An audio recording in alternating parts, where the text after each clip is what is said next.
செஞ்சோலை வளாகத்தில் ஸ்ரீலங்கா ராணுவ விமானப்படையினரின் வான்வழி தாக்குதலில் உயிரிழந்த மாணவர்களுக்கான அஞ்சலி நிகழ்வு இன்றைய தினம் அனுஷ்டிக்கப்பட்டுள்ளது.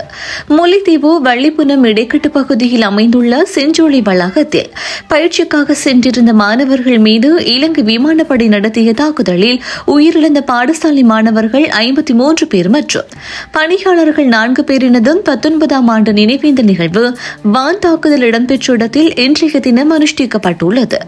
கடந்த 2006-8-14ஆம் தேதியன்று வள்ளிப்புனம் இடைக்கட்டு பகுதியில் உள்ள செஞ்சோலை வளாகத்தில் விமான தாக்குதல் இடம்பெற்ற நேரத்தில் இன்று இந்த நிகழ்வு உணர்வுபூர்வமாக நடைபெற்றுள்ளது. உடனுக்குடன் செய்திகளை தெரிந்து கொள்ள தினகரன்.com உங்கள் வர்த்தக விளம்பரங்கள் மற்றும் அறிவித்தல்கள் பல்லாயிரக்கணக்கான மக்கள் மத்தியில் சென்றடைய குறைந்த கட்டணத்தில் பதிவிட முடியும். உங்கள் பிரதேசங்களில் நடைபெறும் செய்திகள் மற்றும் நிகழ்வுகளை அனுப்பும் பட்சத்தில் அவை பதிவேற்றப்படும். குற்ற செயல்கள் மற்றும் சட்டவிரோத செயற்பாடுகளை ஆதாரங்களுடன் எமக்கு அறிய தரும் பட்சத்தில் அதனை அம்பலப்படுத்துவதுடன் தகவல் வழங்குபவர்களின் ரகசியம் பாதுகாக்கப்படும். இது ஓர் தனியார் ஊடகமாகும்.